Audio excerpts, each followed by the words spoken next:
Anybody has any concerns for attendance next month? Hopefully not. Everyone will be here. Okay, seems like everyone is. It will be Gordon's last meeting, and we're going to miss you, Gordon, but you're still with us for a couple more. I also just want to note, so June 8th will follow from that meeting, and then again, a second Wednesday of each month is our typical schedule. In terms of minutes, Alice, thank you. I just want to thank you again for getting the minutes drafted from January. So I do believe everyone's seen those, had a chance to review them. Did anybody have comments on those minutes or not able to review them? I wasn't able to review them, but I don't have any problem with moving forward, and if the others have, going ahead and do the vote. Yep. Okay, I know I have. I will entertain a motion for approving the June 12th minutes. So moved. All right, Pam first. Is there a second? Gordon, thank you. Be appropriate. All right, so we'll have a roll call. Pam? Yes. Gordon? Yes. Alice? Yes. Brian? I'll abstain. I wasn't able to review it. All right, well, I have reviewed them, so I'll approve them. So thank you very much. And again, thanks, Alice, for moving those forward. Appreciate it very much. All right, so moving on to the chair's update, I have really two things. One was there was an email sent around. Alice had received sort of a complaint, if you will, around our EV charging rates for Concord Green. I just want to acknowledge that we received that. We're going to have a review and discussion of the EV rate at our next meeting. The staff needs a little more time to review and prepare for that. Okay, so we'll talk about that on May 11th. Can I ask a question, quick process question? We are routinely, we acknowledge receipt of things like that. Is that right? Yeah, we should be. Okay. Yep. Yeah. Okay, good. It's Yep. important. And actually, Alice, that one was forwarded to you directly, right? That one didn't come to me, so that was a little different. I think because I knew the person. Yeah. Appreciate it. So just acknowledging that. Okay, so our first agenda, my other agenda item was really just presenting a slate of officers. This Sunday, you know, is our new, is the town meeting. So traditionally, officers are elected following that meeting. So I want to present that propose that Brian become chair of the Lifeboard and that Pam become the clerk for the upcoming session. And assume that I've had individual conversations with people about their willingness to do that. So hopefully that's going to be reasonable. And we will make an official vote on that at our May meeting. I just want to give a heads up on this. I have, as you know, I have some ideas and concerns about execution of minutes, and I'm willing to do this, but I also expect that there will be some significant changes in the extent of the involvement of the clerk. That's just by way of giving people a heads up. Yeah, I think Pam, it makes sense. It's not, I'm not trying to be difficult. I think it makes sense.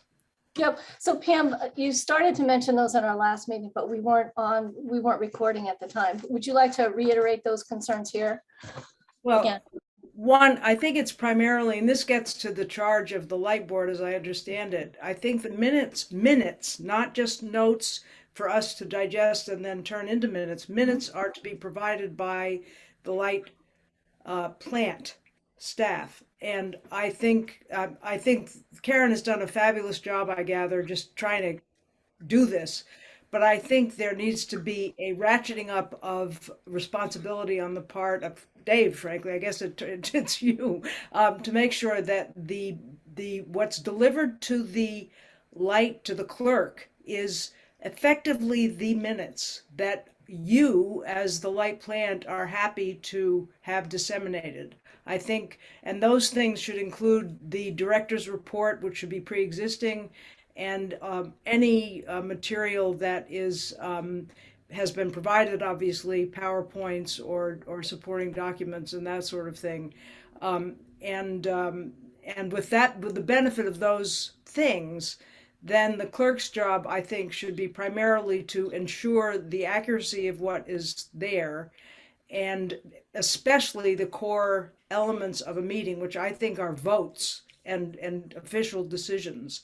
And that's my proposal.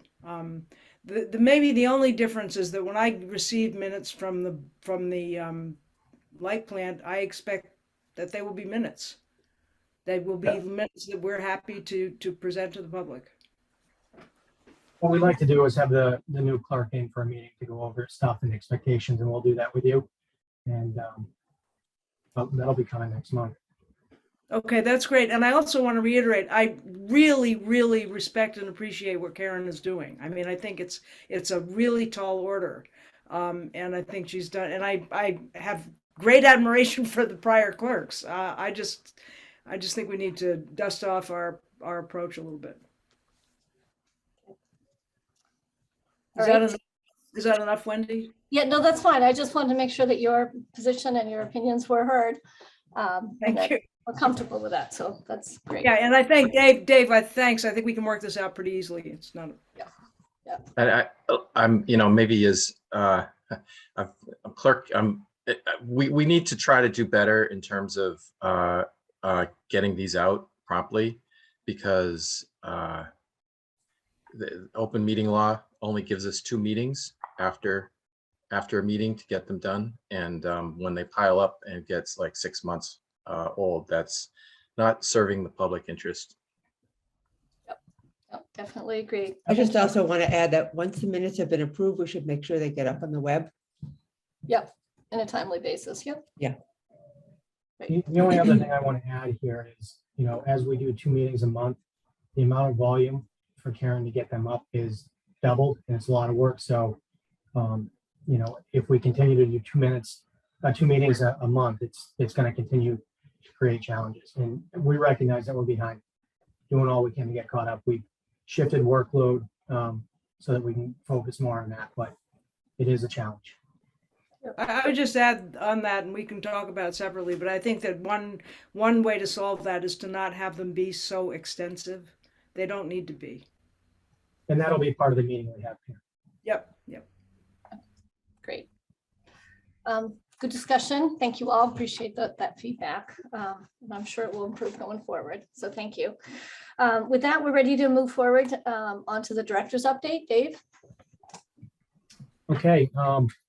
I sent you guys a director's report yesterday. Hopefully you got it. We awarded our first whole home heat pump for $10,000. It's exciting.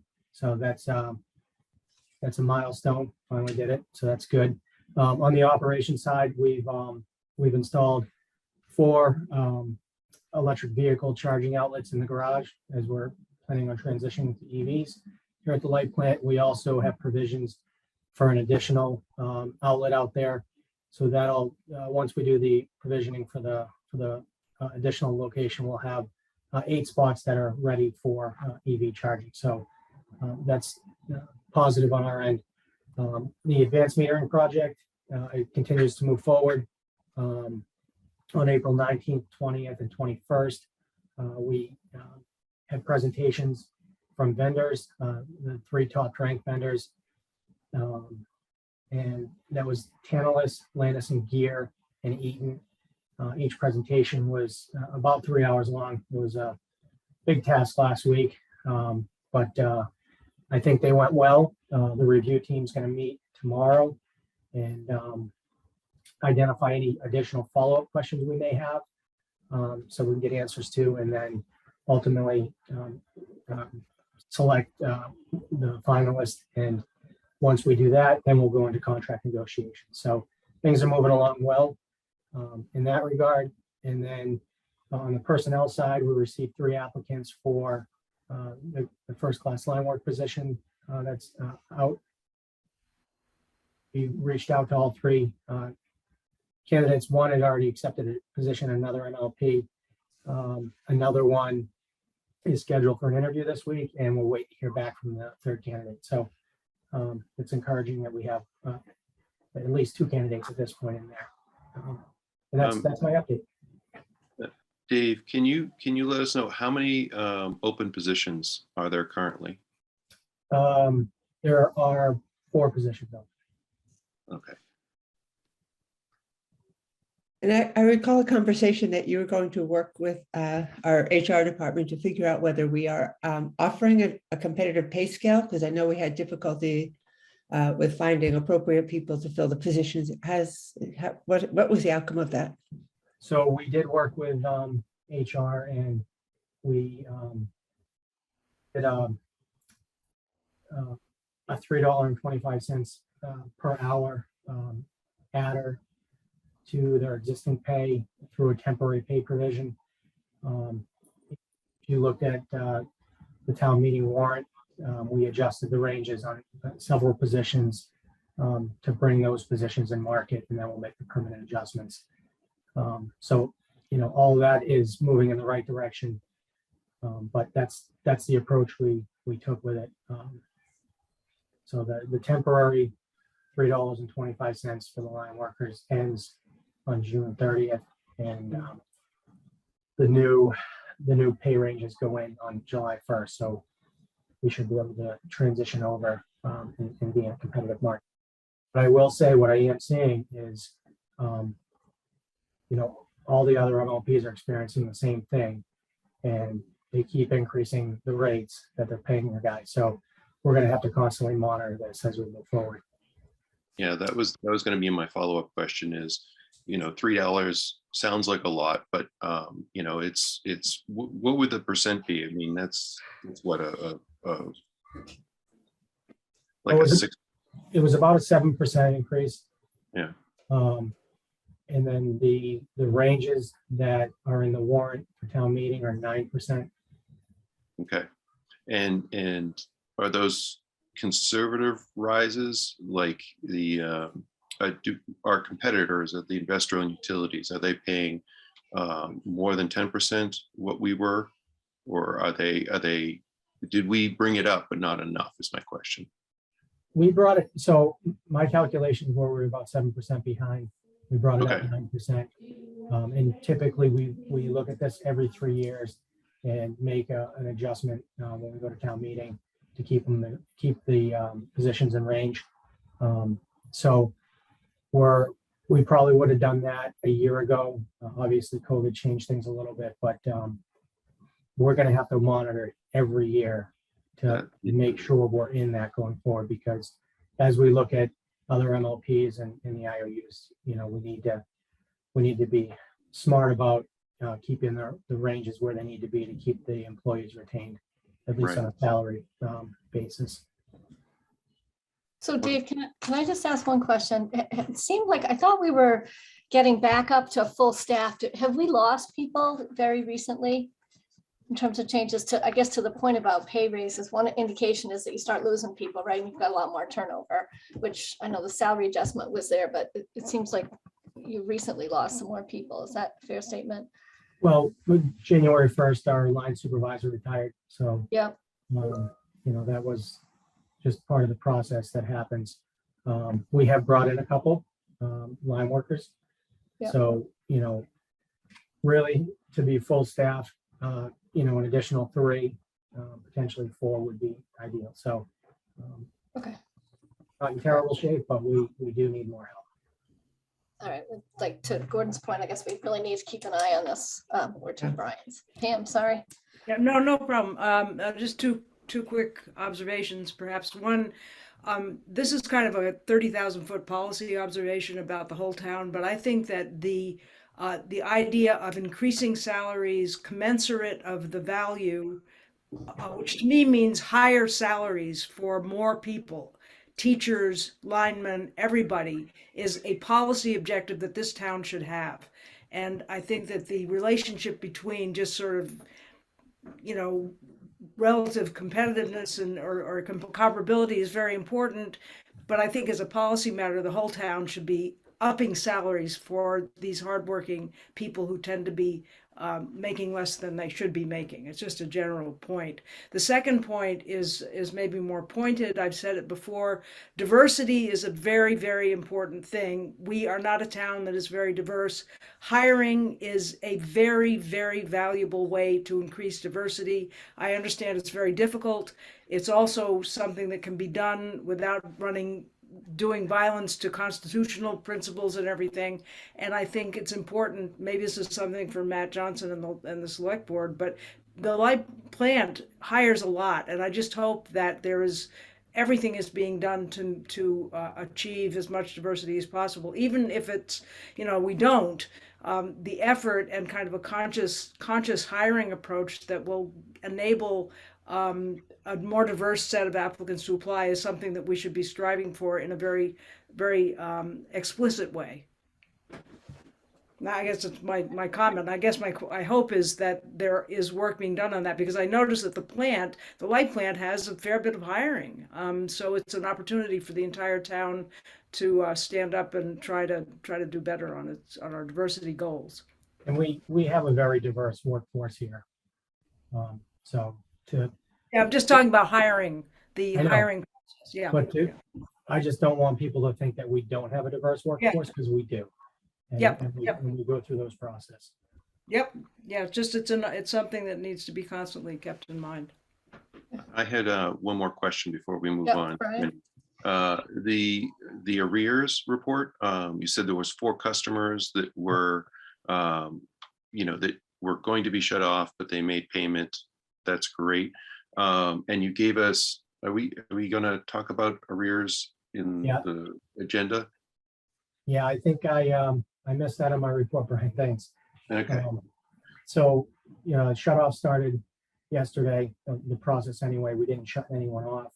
The customer service team did a great job working with the customers that were 90 days past due.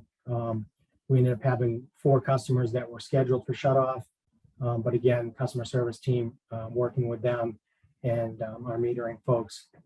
We had 2 that were going to shut off, and they ended up making payment. So we didn't have to shut anyone off.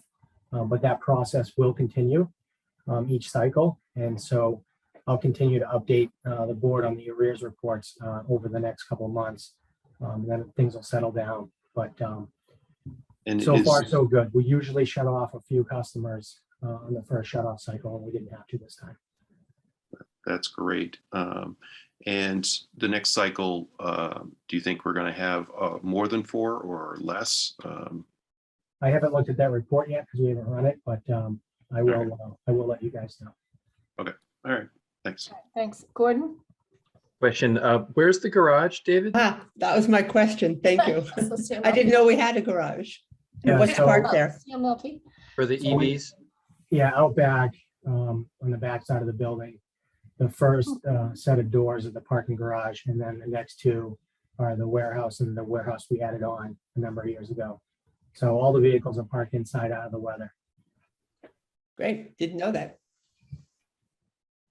Great. All right. All right, well, with that, we are ready to move forward to our next agenda item, the power cost adjustment status.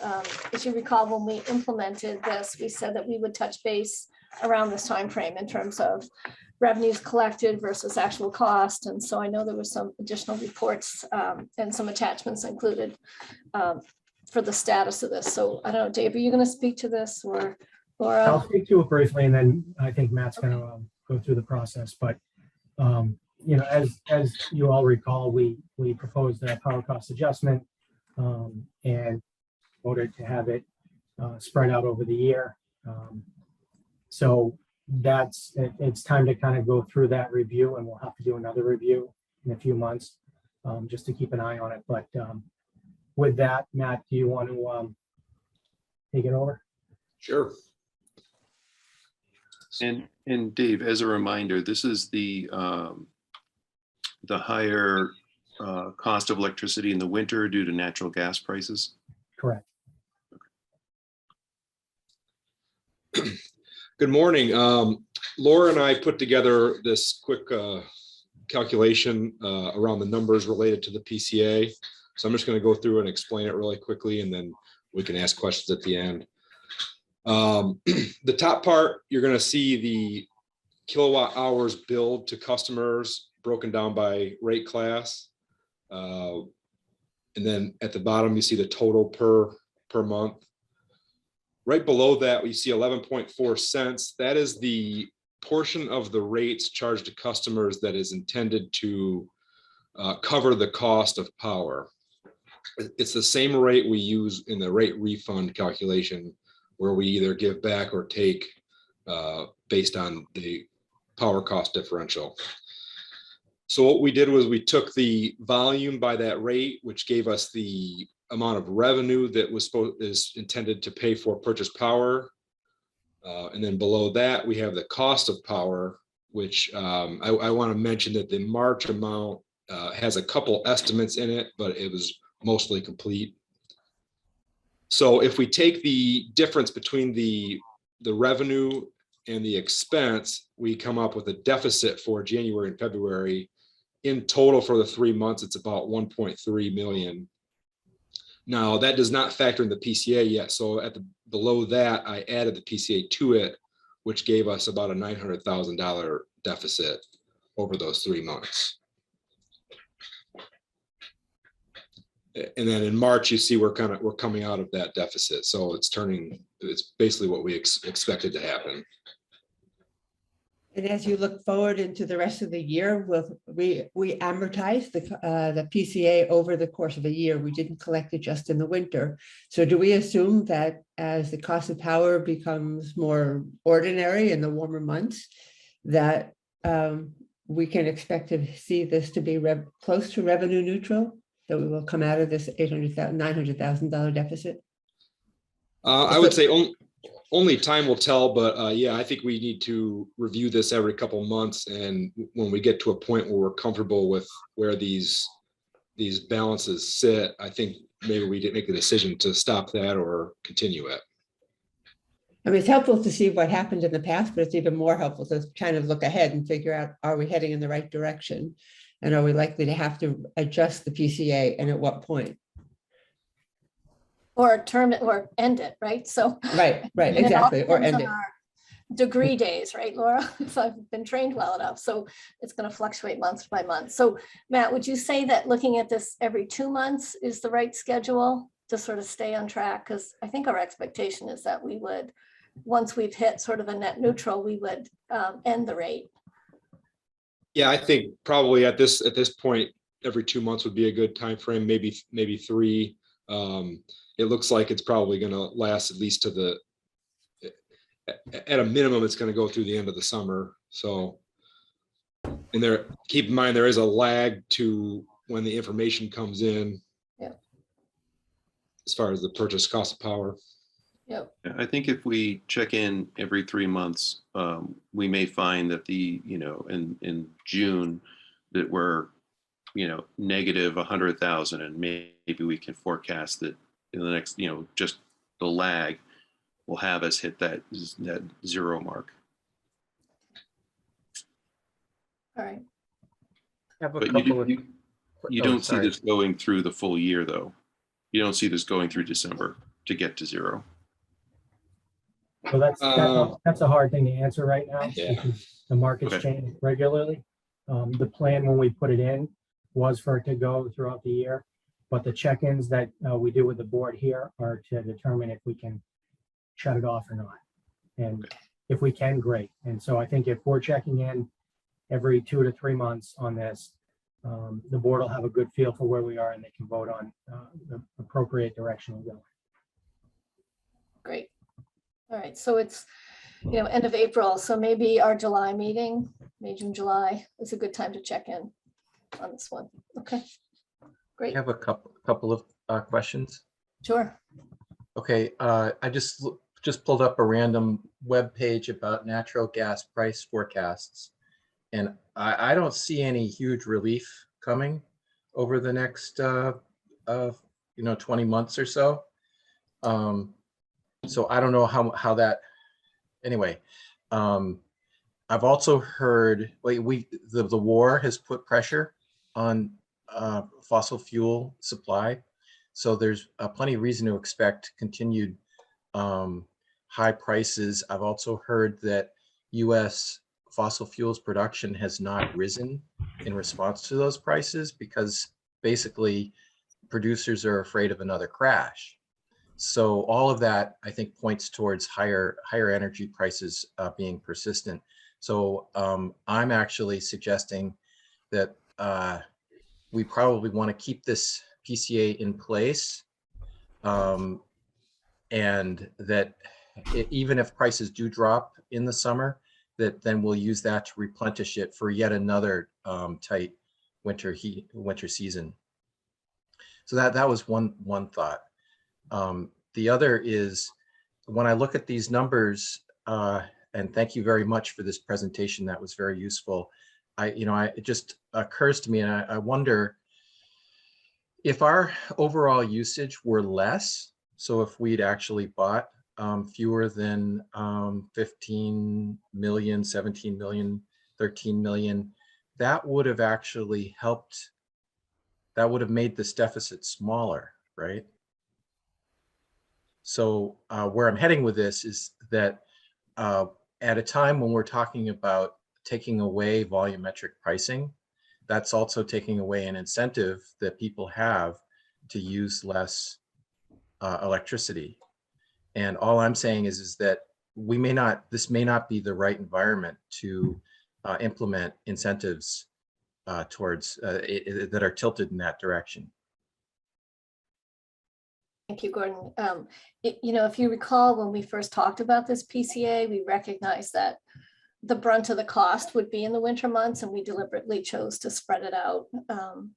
But I think to your point about futures, that needs to be part of our regular evaluation. So it's a good point about where energy costs are going long-term, and that should be part of our review going forward. And you're right, the volumetrics in general, as we consider rate changes that reduce that and we increase our fixed rate, this is a larger issue in general. It might become more of a fixed rate. So we'll see.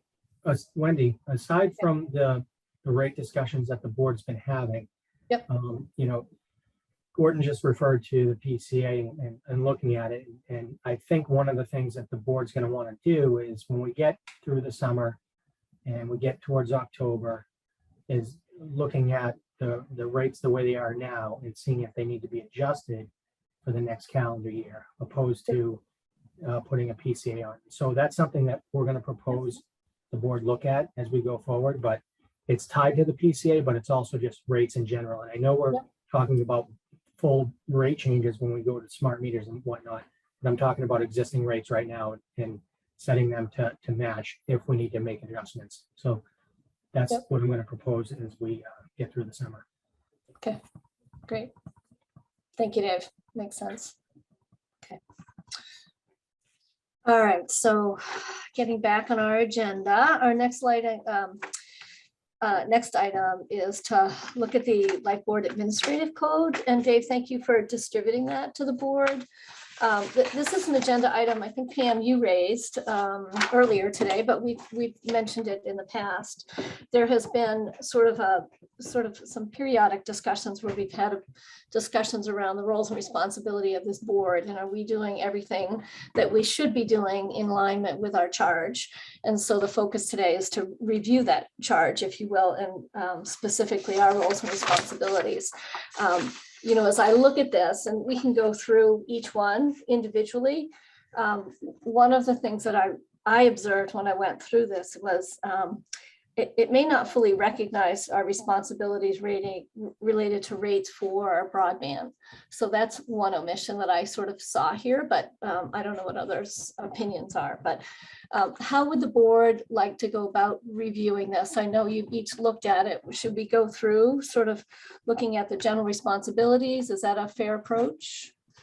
Can I ask a question? Is our objective to understand the charge as it's been described to us and make sure we have a shared view of how to interpret that? Or is it to maybe talk about possible suggested changes we might offer to the select board, I guess? What are we doing here? So I think there's two things. One is I want to make sure that we're all on the same page and looking at our roles and responsibilities. I think people have questioned whether we as a board should be doing more, or even talking more directly to the town manager in some cases. So as we look at this charge, we generally been looking at the direction of the Lifeboard and our goals and our rates, but I wanted to make sure that people were comfortable with what's here. And if there were questions about is there more that we should be doing in regards to this charge? That's what I wanted to hear from the board.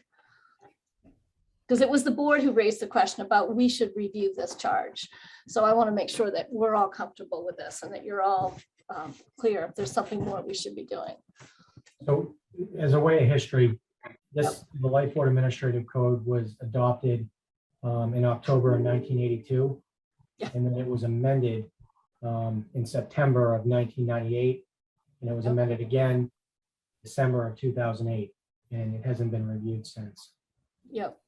So timing's probably appropriate to review it again. Every 20 years. Yeah. And if going through the document, all three versions are here. Yeah, yep, I saw And that. so- I focused on the current one, but you're right. Yeah, so the first two pages are the 2008. And that's the one we're going to focus on. Yeah, that's my Could be. assumption. Right. Right. So what are people's preference? Should we sort of go through each one and sort of say, is there a question or concern about it? Does that seem reasonable? I think we should start with the big questions first, and I think you raised the first one, which is Okay. it is absent any comment regarding broadband, which I think probably should be in here. Yeah, So if you're going for big questions and we're brainstorming what those are, I mean, when I read it, I mentioned what I said about minutes, which is my little procedural hang up. But more importantly, I was surprised, I guess, at the responsibilities we have with respect to sort of high level operations questions. I think we do have a role in some fashion, and I don't think we should be in the weeds, trying to do anything that's more than general oversight. But I'm surprised or interested in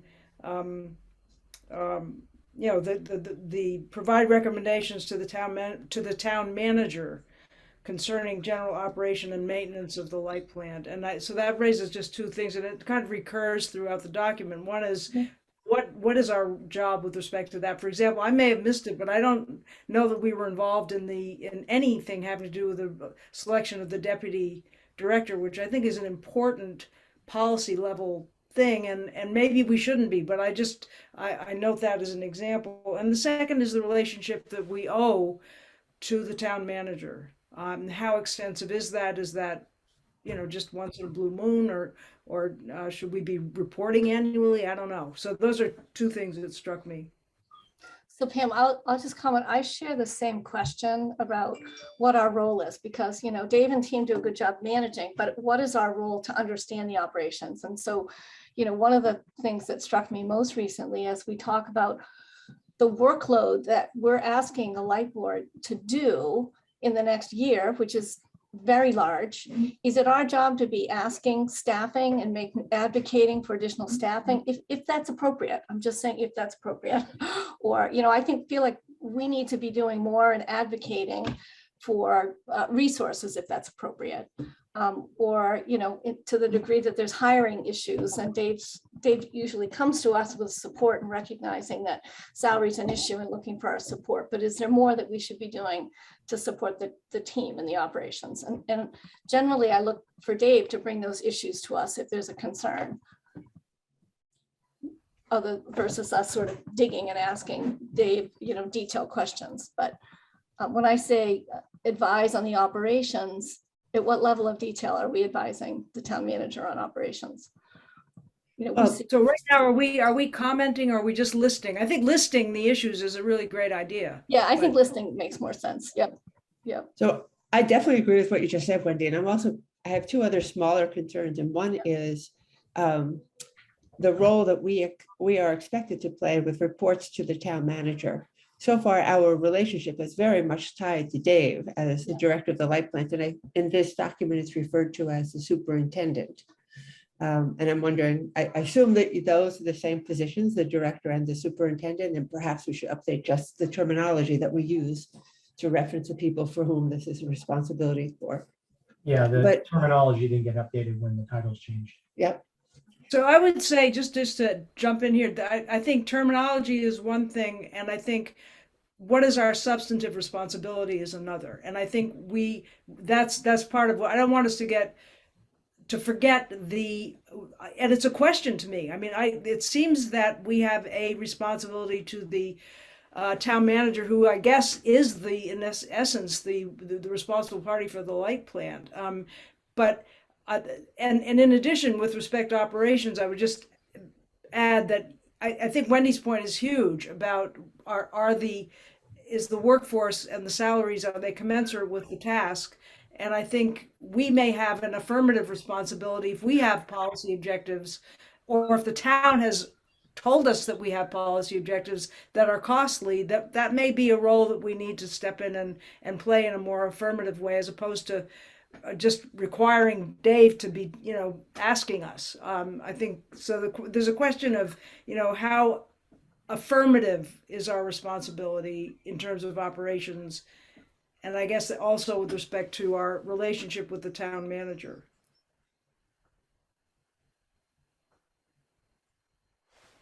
Yeah, it's the document's description of reporting to the town manager. We as a board don't speak directly with the town manager very often. I think Alice's earlier comment is something we should explore in the future. I'm still, I've read through the document. I think I still need to learn more about it before I can really have a good discussion. So that's my, it's clear that setting rates is our responsibility, in the sense that, we're representing the ratepayers and we are deciding how collection should happen. But operations, you're right, it's fuzzy. I don't want to have us become a commission.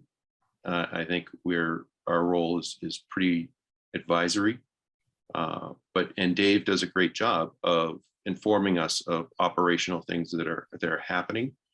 I still need to read this more and put it in context before I can really feel comfortable with any changes. Yeah, I think it's really useful reviewing this code, or maybe it's a charge. I'm not sure which. I was familiar with it. I was given a copy of this when I joined 6 years ago, and having this in front of mind is helpful in instances where the assertion might be made that the role of the light board is tightly constrained.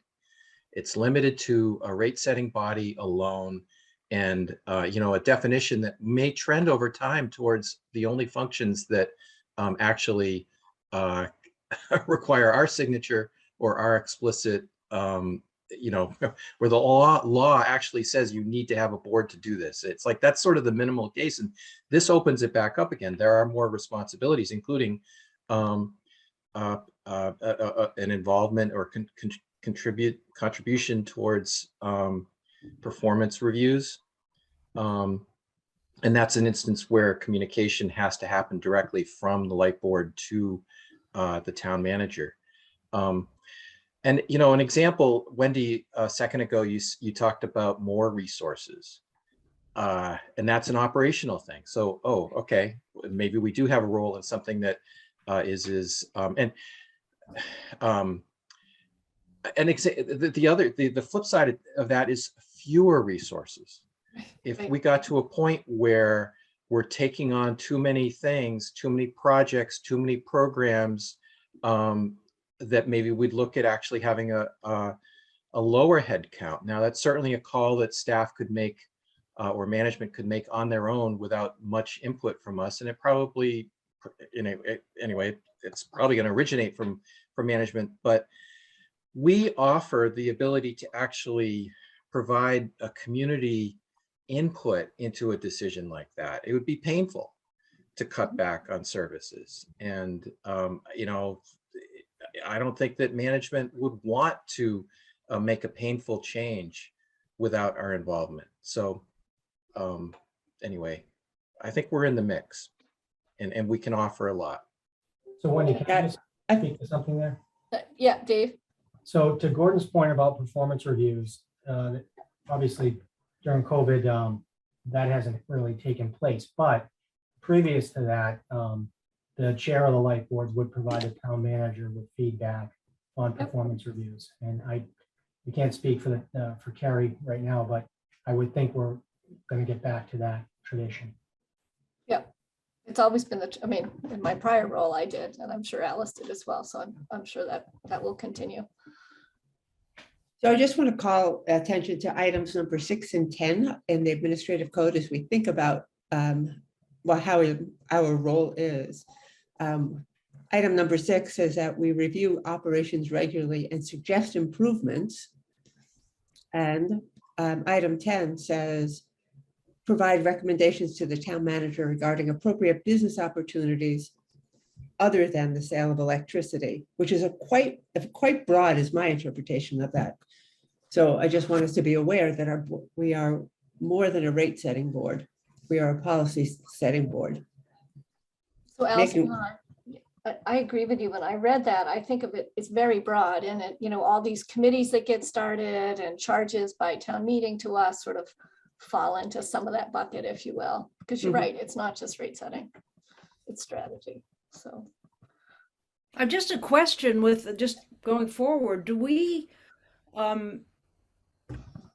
want to interact with the town manager a little bit on this charge eventually to get, a more of a shared sense of how to interpret it? I mean, it is extraordinarily broad. The one thing that really struck me, though, as others have indicated, is that it is more than rate setting, definitely more than rate setting. And actually, when I came on the board, I kind of thought, well, we have this kind of narrow charge that, and I kind of read the thing myself, and I was somewhat surprised. okay. So I guess my expectation might be, having walked through this document, that we might designate one person on the board to sort of take in this comment.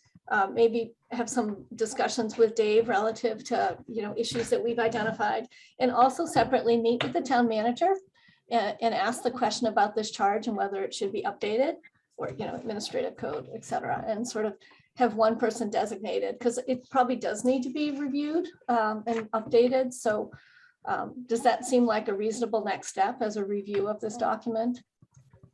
Yeah, I think that's a good suggestion. Okay, all right. So my next ask, is there a volunteer who wants to do that?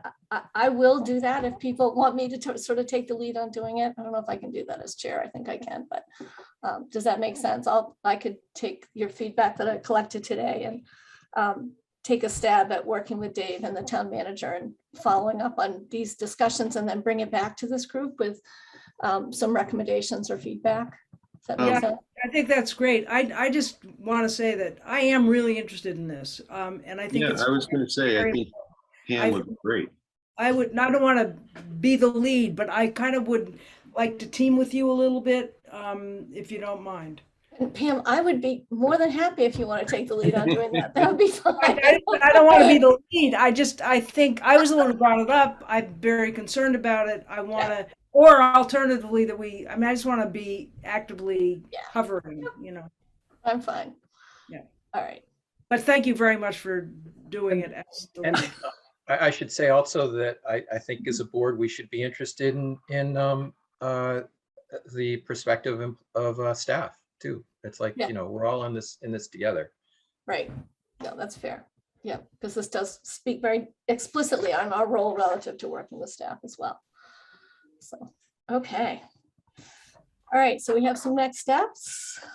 All right, more to follow on this one. Not sure when, but Just to be clear, I'm sorry, but I didn't mean to be snarky about not willing to be the lead. I think you should be the lead, and I do want to confirm a kind of hovering role, if that makes sense, or if that's too murky for you, Wendy, we can talk offline. it's fine. I have no problem collaborating on this with you, Pam. No concerns there. Thank you. All right, so we are doing well on our agenda and our timeline. So next on our agenda is a discussion about goals.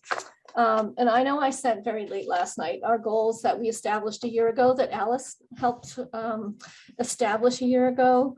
I I think it's a great idea that this board review and establish goals annually, and we do it before there's a change in board membership each year. I think, Alice, that was wise of you to set those goals and give us some tenure there. The goals that we had, I will say, in retrospect, were lofty because there were lots of them for that goal. And I don't necessarily feel the need to necessarily go back and re-review the existing ones. I feel like we have made progress on many of those goals, but we obviously didn't get through all of them because it was a lot to be done. What I thought we would do today is start a discussion around what our goals for the next year ought to be. And some of them are very front and center to all of us, but thought it would be useful to just have a discussion about those goals. And I can take the lead in sort of putting them down in writing, but wanted to have an open discussion about them. I can just speak verbally to the goals I know that we must, well, I should say, the goals that I think should be on our list. Let me say it differently. So one of them, and some of these are all just also on the existing goals that we should continue. But first and foremost, I think we have embarked in the last 6 months on a very detailed review of some critical rate design issues. I believe we need to complete that work. And I think with Dave, we sort of planned out, we've got 2 more sort of key topics that we want to review and make decisions on leading up to, at the end of this year, a review of some critical rate designs with the goal of making rate changes for the end of the year. And I think that's obviously it's part of our charge, but I think that's a critical goal for the committee. So that's sort of one. The second, obviously, is, we have the CMS solar project that we all know we've got a role and responsibility to complete. In the next year, I expect that we'll have, design, and then we have to address funding for that project in the next year. That's important. We obviously have the AMI plan that we've started. We've got the RFP in progress. We have a lot of work to do to sort of get that implemented. Won't be complete in the next year, but a lot of progress has to be made there.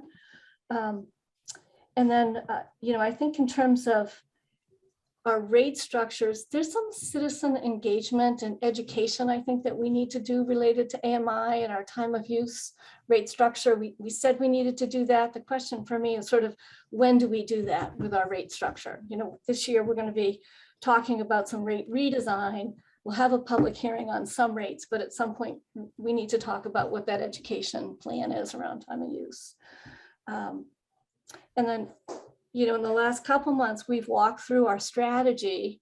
And while much of what we've been talking about here is part of our strategy, one of the walkaways I had from our strategy review was that we have an issue with battery storage. And I really think we need to accelerate our implementation for that. And there's large funding that might be associated with that too. So I feel like that's critical on our list. And Yeah, then, absolutely. yeah, and then I don't want to forget about broadband, but I don't know exactly what I think we need something around broadband. We'll have to look to Jason to provide more insight on sort of what the board's role is there and what we need to support is that. So, so let me stop talking and let me say, would people agree that those are critical areas, and what have I missed that people are also thinking we need to focus on? Pam. Well, okay. First of all, they're great. My only comment would be some of them, 2 of them, in my judgment, are, I don't want to be sort of assigned to our goals for the next. And one of them is the Concord Middle School, and the other is what you suggested about battery storage. I mean, I think we've had, the Concord Middle School thing is, to me, the punching jello thing that is driving me, it's very difficult for the board. And I think we've gone around things like, maybe I would say appoint somebody on the board to set a timeline and critical issues that we need to really get at now, over what period, in the context of what interaction with the public and the town meeting, all that stuff. So I think the Concord Middle School is something, more than simply being on our goal. And similarly with battery storage. I mean, we've got issues here that are, I gather, preventing us from expanding our use of our green energy. Anyway, those two I think have to be moved a little bit up. And I would say that I do think we need a person on the board to set an agenda for the middle school, and maybe be a committee of one or two or something. And I propose that. But so otherwise, I think the rest of it is great, but we have to accelerate a couple of things. I know that we will have a discussion on the CMS building project, and maybe we can talk further after Dave's had a chance to review, and we can make maybe a more focused discussion next month on that too. So then maybe take it from there in terms of how best to support it, because we haven't heard much on what the design firm has come up with and what those plans are. But certainly there's key decisions for the board that need to be made, that we need to help support. So definitely agree. And accelerated is my point, that we've said we've been kicking this can a lot, and I think it's convenient to say, we'll wait for Dave to do this, we'll wait for something else to come in, but that we have to really move. And I think probably we need an individual on the board who's committed to helping us do that movement, which is about really understanding the policy decisions that are in front of us. Okay. Now. Yeah. Okay, I hear you. All right, lots of hands raised. Alice. So one other critical issue that I think we need to put on our agenda here is the grid itself. We talk a lot about the need for battery storage, but I've also heard, Dave over the course of the last few years offer, some concern about whether the grid is up to snuff for the increase in electrification. So I think we need something that relates to, I don't know what the term is, making sure that our grid is modernized and able to meet the demands that we expect. Yeah, absolutely. Okay. Brian? So there was the power supply was in our list of goals, and a discussion around regarding nuclear specifically. Oh, yeah, good point. And so when we talk about, so the Article 38, which is coming this year, whether it passes or not, we need to address the question generally. So I think that should be part of our goals, is in-town renewable electricity.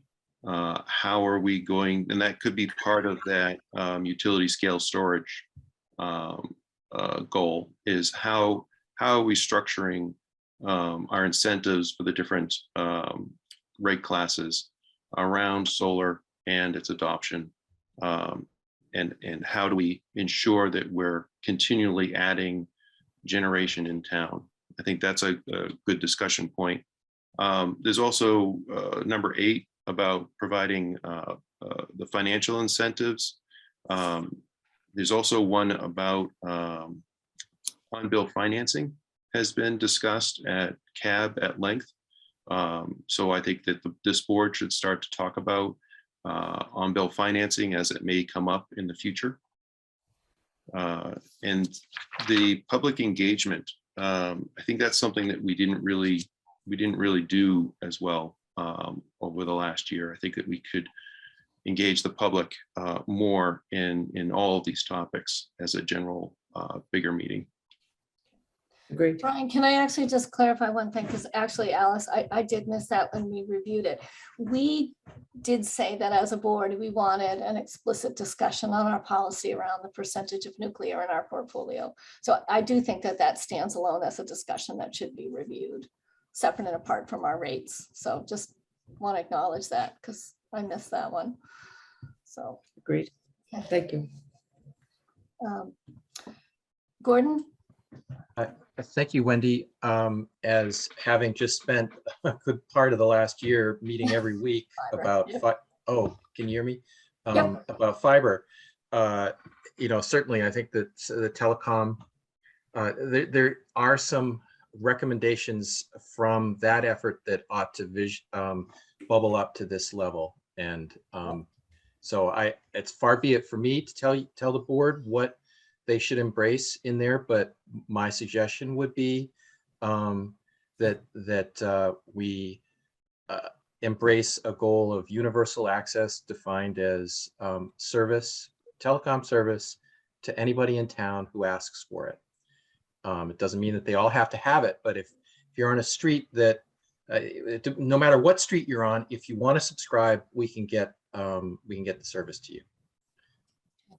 Yeah, Gordon, I think there's sort of two things. There's the Article 38, which is solar, and also the fiber report, which I think those need to come out and be published. I think we definitely have something around the fiber recommendations that need to be addressed, and that probably encompasses the strategy around broadband too. So I think that's, I didn't mean to miss it. It just isn't published yet. So Yeah. but I do think. And so, the report offers some metrics that the board can follow. An example would be as simple as there's a really very nice visual presentation using GIS technology that puts on the map what streets are still red. And, the board ought to look at that periodically and expect to see some changes. If after a year, some of those reds should have been filled in. That's an example of a way. I'm not actually dictating how the board needs to pay attention to this, but it needs to be scheduled and periodic and something that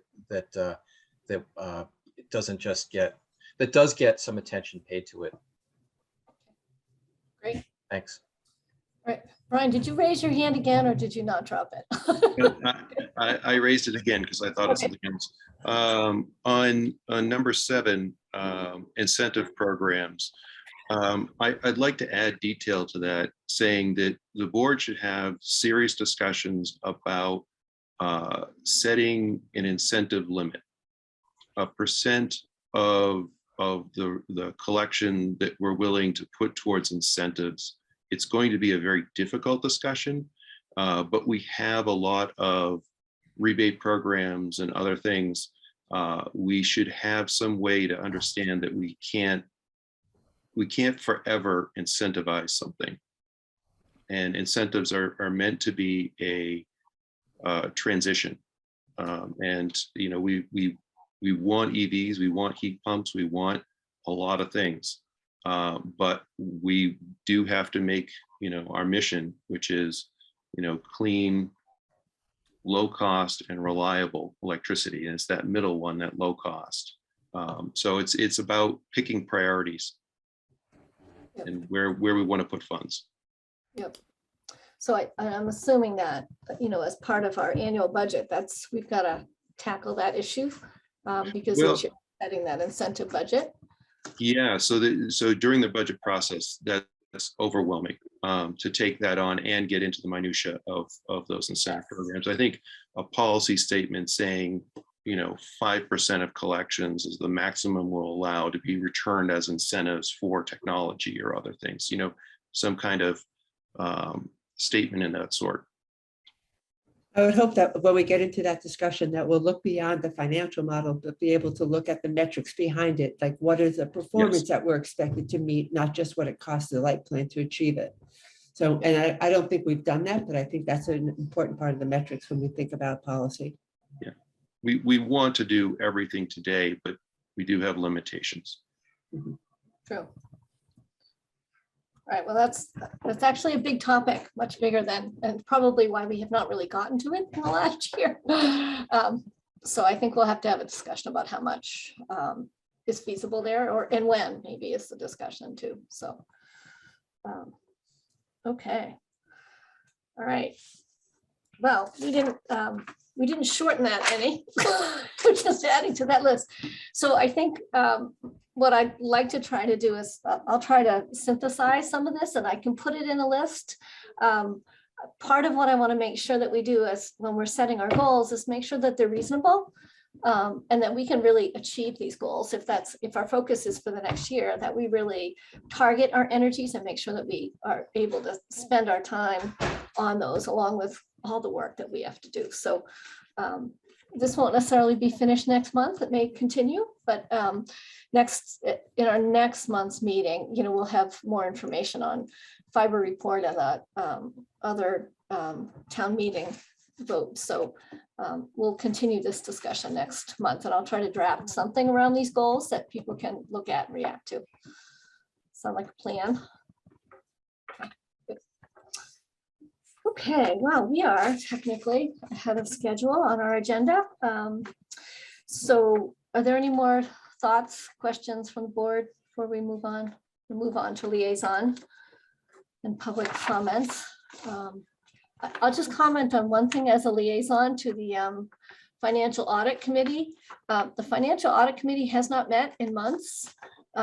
So I just acknowledge that I haven't had a report because we haven't met. I think there's a lot going on in town around the audits, but I'll get an update and try to report back next month on what's happening there. But I know that there's probably audits ongoing now, right, Dave? Yeah, the auditors were in last week, so that's in the processing. It's a little earlier than it's been in the last couple of years, which is great, so. Yep. So, all right. So with that, let me move on to, Since we have time, I just, Yep. Back to the middle school, would it be fair to use 5 minutes to see if there's anybody on the board presently who would like to become kind of a middle school lead? That is to say, who captures the issues, who maybe creates a straw as to when we need to decide them and how they relate to what Dave is doing, talks, gives us some help on where the public fits in. I don't know. It just seems that if there were somebody who wanted to do that, I think that would be a very gainful thing to do. But maybe tell me, Wendy, as chair, if that's off the wall. so can I just ask Dave to speak sort of just off a little bit? We got some information back from the consultants. I was really hoping to hear more from Dave in terms of, now that we've had a couple of weeks to synthesize what he received, in terms of what we know our timelines are around design and sort of where we think there's certain decisions. I mean, we can certainly assign somebody, but I also think Dave knows exactly what they are. We can talk about them, but that it might be a board discussion and presentation that we have at a future meeting. Yeah, I mean, we're still. Excuse me, just for a minute. I think there's a difference in the role, Dave's role, and any concept of a board leader on this. They're two different ideas. Okay. So let me just, so Pam, I'm not. So actually, let me let Dave comment and then we'll come back. Yeah, please. I just want just a point, minor clarification. Yeah. Yeah, so I mean, there's great interest from the board about the middle school project. We recognize that. We're still working through contract negotiations with SDA on scope. So in terms of having a timeline laid out right now, we're not even anywhere near that. So managing that expectation is something that needs to be done.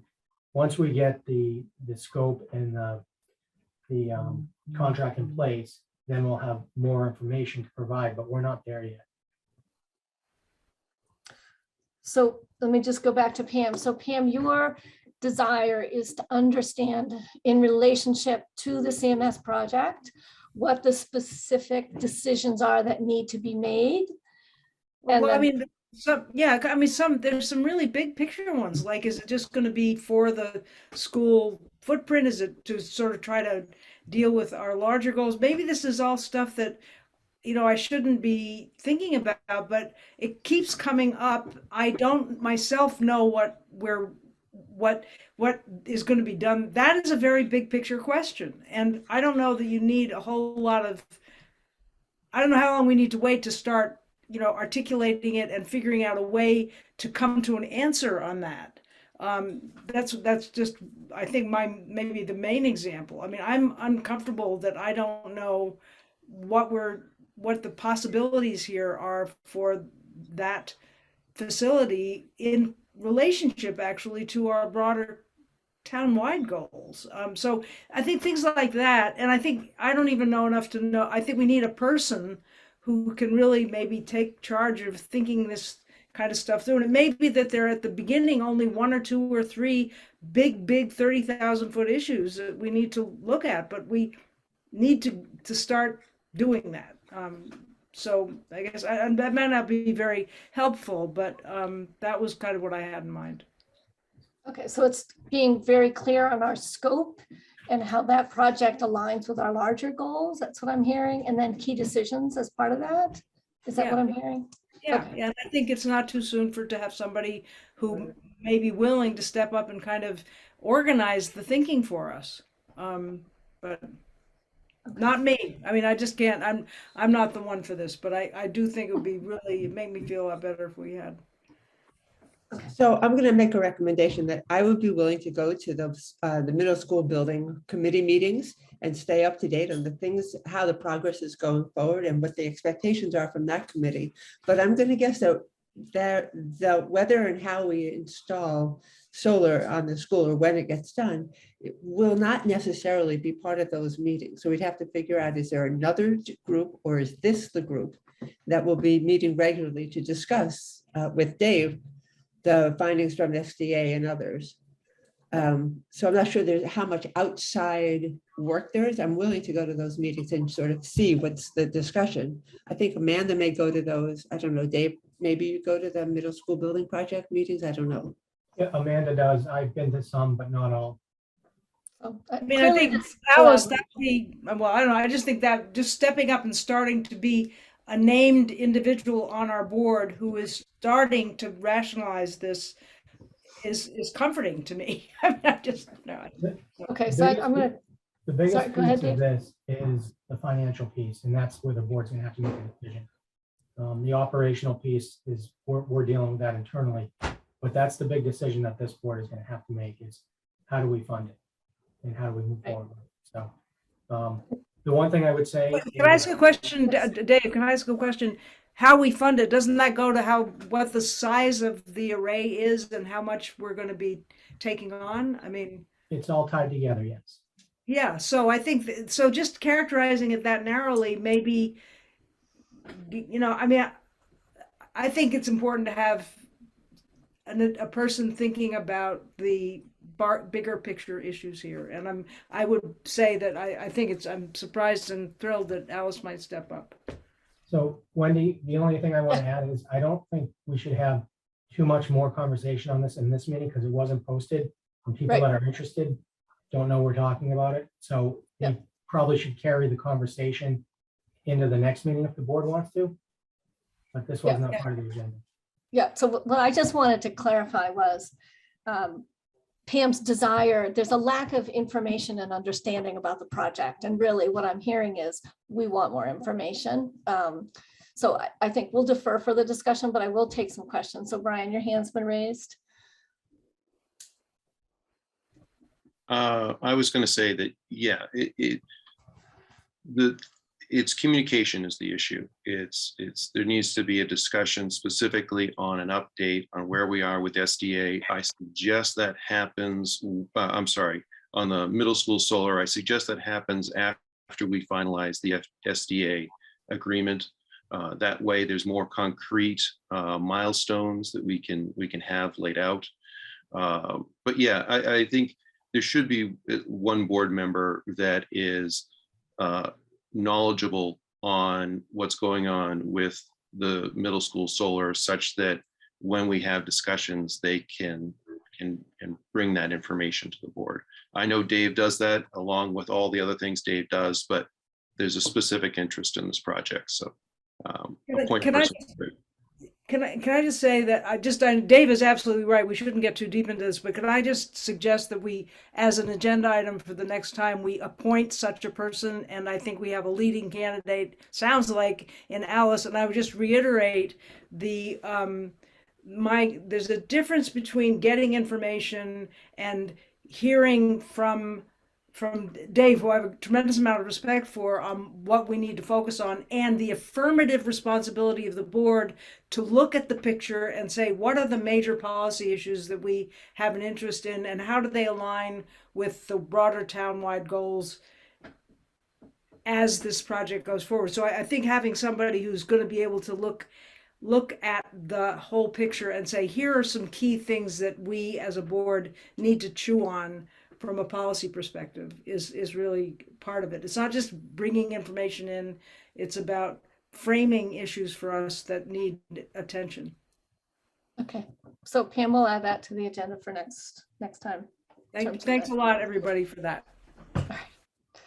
Okay, so I think we're ready to move on to public comments. I see one hand raised, so Pamela Dritt. Hi, Pamela, 13 Concord Green, Unit 4.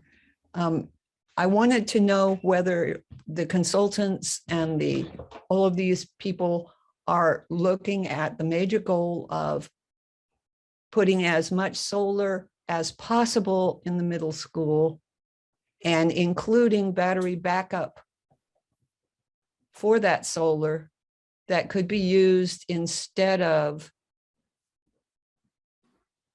fossil fuel generators for the middle school. Because such backup could also be for the goal of distributed power locally generated in the town. And don't we have as an overall goal that The feasibility, CMLP becomes a producer, not just a seller of energy? Dave, do you want to comment on that? yeah, the feasibility design did exactly that. It maximized solar and it added storage as well. So it did everything that you just asked about. And so, because I don't think funding it should not be a constraint. We have to fund it. Article 51 said so. And what we if can prices go find crazy? creative ways to do that. Well, we will have funding related to the CMS project. I expect. So it is going to be maximized. It's not going to be just limited to how much the school needs. I don't think we know that yet. Well, that was the question. Okay. And thank you for dealing with these big overall issues. Pam, I think that's really important. What you're doing is wonderful. Thank you. All right. I'm not seeing other hands raised at this point. None just up. So I will entertain a motion to adjourn So moved. at 8:42. Second. Oh, Pam, thanks. All right, roll call. Alice, Yes. Pam, Seconding it, yeah. Gordon, Right? Oh, Brian, Yes. and Wendy. All right, so we are adjourned officially. Thank you very much. Appreciate everyone's extra time for joining and discussing today. thanks.